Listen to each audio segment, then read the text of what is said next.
Hello student, आज हम class 9th की वर्कशीट नंबर 47 डिस्कस करेंगे।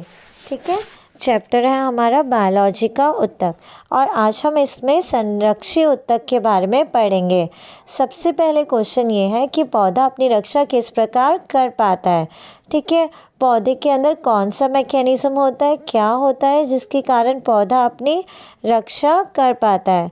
ठीक है, इस कार्य को करने के लिए पौधे के अंदर संरक्षी ऊतक होते हैं जो पौधे को पूरी तरह से ढके रखते हैं। इनका मुख्य कार्य होता है पौधे का रक्षा करना। मान लो ये एक पत्ती है पौधे की, ठीक है, टहनी है, तो ये चारों ओर से संरक्षी ऊतक से ढकी होती है।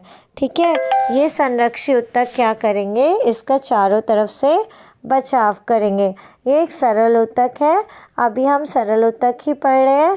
ठीक है, ये सरल ऊतक ही है, लेकिन इनका जो कार्य है क्या है, संरक्षी ऊतक है। ठीक है, सपोर्ट करना है। ठीक है, इनके कारण जो पौधे इनका कार्य जो है सपोर्टिंग टिश्यू से अलग होता है। ठीक है, ये 3 प्रकार के होते हैं, एपिडर्मिस, स्टोमेटा और कॉर्क। अब हम इन तीनों टाइप्स को अलग अलग टॉपिक्स में देखते हैं। तो सबसे पहले एपिडर्मिस। एपिडर्मिस में क्या होता है, पौधे के सभी भाग जैसे फूल, पत्ती, तना और जड़ की बाहरी सतह कोशिकाओं की एक परत से ढकी होती है। ठीक है, एपिडर्मिस की कोशिकाएं जो होती हैं चपटी होती हैं। आप इस डायग्राम में भी देखिए, ये एक पत्ती का काट चित्र है, इसमें भी एपिडर्मिस को दिखाया गया है।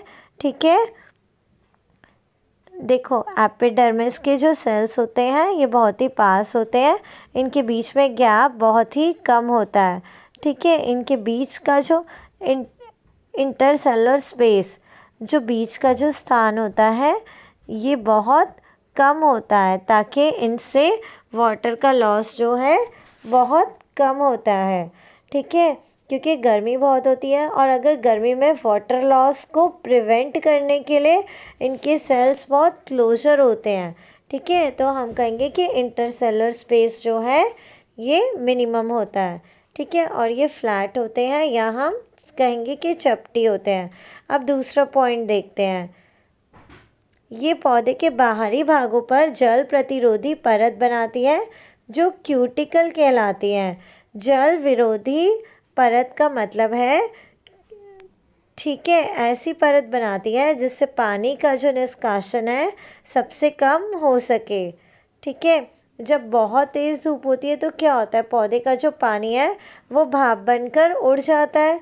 ठीक है, तो पानी नहीं होगा तो प्लांट मर जाएगा।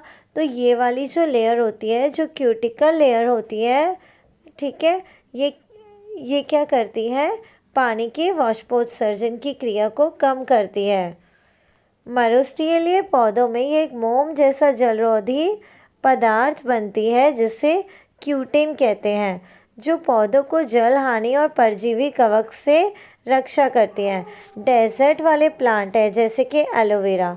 ठीक है, एलोवेरा देखा हुआ है सबने घरों में। ये कैसा होता है कि मोटा मोटा सा होता है और इसमें से कांटे कांटे से निकले होते हैं। इसकी जो परत होती है वो कैसी होती है, वो काफ़ी चिकनी होती है। ठीक है, इसमें भी क्या होता है, वाष्पोत्सर्जन। देखा होगा कि इसके अंदर पानी जो है वो जमा रहता है। ठीक है, अगर डेजर्ट प्लांट में पानी नहीं जमा होगा तो पौधा सूख जाएगा और मर जाएगा। संरक्षी ऊतक का काम ही है कि पौधे को बचाना। ठीक है, इनके ऊपर एक चिकनी लेयर होती है जो क्या करती है, वाष्पोत्सर्जन को कम करती है। इसको आप छू के भी देखेंगे तो ये आपको काफ़ी चिकनी लगेगी और ये क्या करेंगी, परजीवी कवक से रक्षा करती है। ठीक है, एपिडर्मिस की क्यूटिकल वाष्पोत्सर्जन को नियंत्रित करती है। ठीक है, एपिडर्मिस की जो लेयर है ये पानी के भाप बनने की क्रिया को कंट्रोल करती है। ठीक है, अच्छा, जड़ों की एपिडर्मिस कोशिकाएं पानी को सोखती हैं।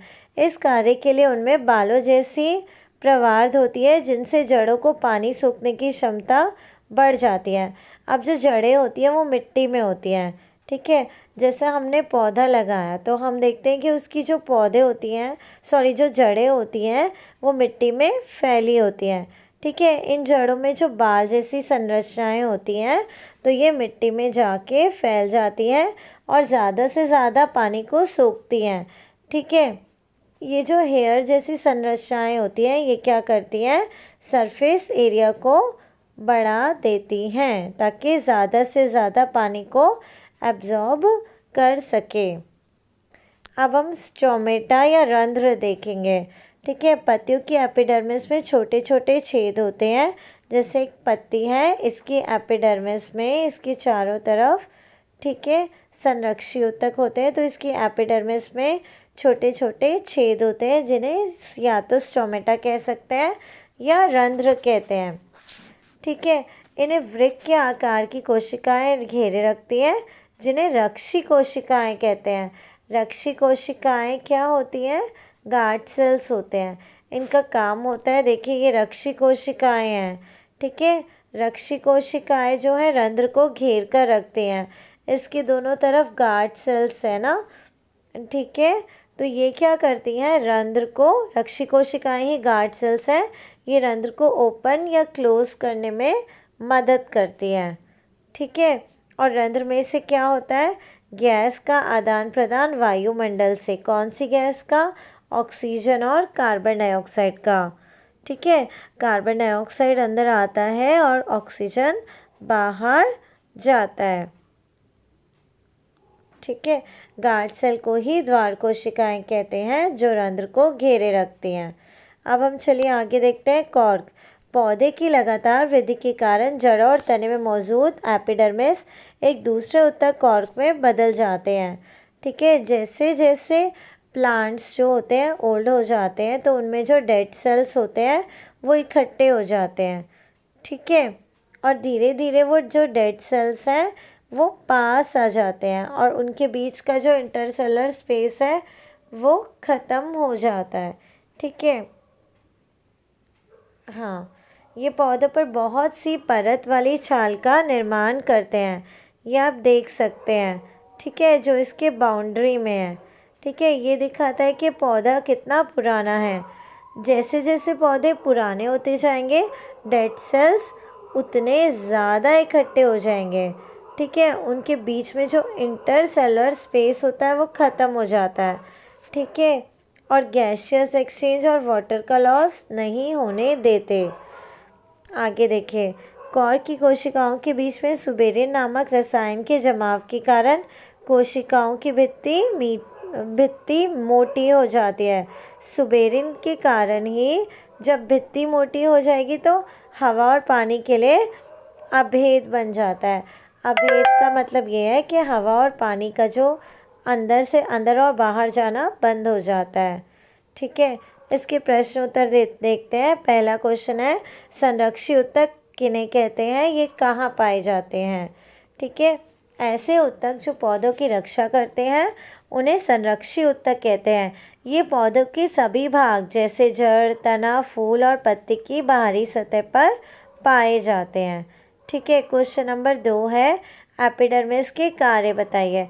एपिडर्मिस के क्या कार्य है, ये पौधे के बाहरी भागों पर जल प्रतिरोधी परत बनाती है जो वाष्पोत्सर्जन को नियंत्रित रखती है। ठीक है। जो पौधे का जो आउटर मोस्ट लेयर होता है वहाँ पर ये ऐसा लेयर बना लेती है जिससे पानी कम से कम पौधे से बाहर जाएगा। दूसरा पॉइंट है, मरुस्थलीय पौधे में ये मोम जैसा जलरोधी पदार्थ बनाती है जो जल हानि को रोकती है एवं परजीवी कवकों से पौधों की रक्षा करती है। जो डेजर्ट के प्लांट्स हैं, ठीक है, उनमें पौधों के बाहरी हिस्से पर मोम जैसा जलरोधी पदार्थ बना देती है जिससे पानी कम से कम बाहर निकल सके, जल हानि कम से कम हो और जो फंगस वगैरह लगते हैं उससे नुकसान से बचा जा सके। ठीक है। अच्छा, तीसरा पॉइंट है, जड़ की एपिडर्मिस कोशिकाएं पानी को सोखती हैं। जड़ में जो एपिडर्मिस ये जो कोशिकाएं हैं, हाँ, ये क्या करती हैं, ये बाल जैसी संरचनाएं होती हैं, ये क्या करती हैं, पानी को सोखती हैं। ठीक है। अब आगे देखिए तीसरा क्वेश्चन, स्टोमेटा पौधे में कहाँ स्थित है? इनके कोई दो कार्य बताइए। ठीक है, अब देखिए स्टोमेटा जो है पत्तियों की एपिडर्मिस में छोटे छोटे छेद के रूप में स्थित होते हैं। इनका कार्य वायुमंडल से पौधों से गैसों का आदान प्रदान करना है। ये क्या करते हैं? ऑक्सीजन और कार्बन डाइऑक्साइड को एक्सचेंज करते हैं। ठीक है, और अगला पॉइंट ये है, ये वाष्पोत्सर्जन का कार्य भी करते हैं। ठीक है, जल का वाष्प के रूप में कन्वर्ट होके जो भापन के उड़ जाना होता है वो भी यहीं पर होता है। फोर्थ क्वेश्चन है, कॉर्क के सख्त होने का क्या कारण है? इसका पौधों को क्या लाभ है? ठीक है, कॉर्क जो है कोशिकाओं के बीच में सुबेरिन नामक रसायन जमा हो जाता है जिसके कारण ये सख्त हो जाता है। ठीक है, ये गैस एवं जल दोनों के प्रवाह को रोक देता है तथा उनको अन्य चोट से पौधे को बचाती है। ठीक है, तो ये जो आंसर्स हैं ये डिस्कस हो गए हैं, आप ये लिखिएगा। ठीक है, thank you so much, have a nice day.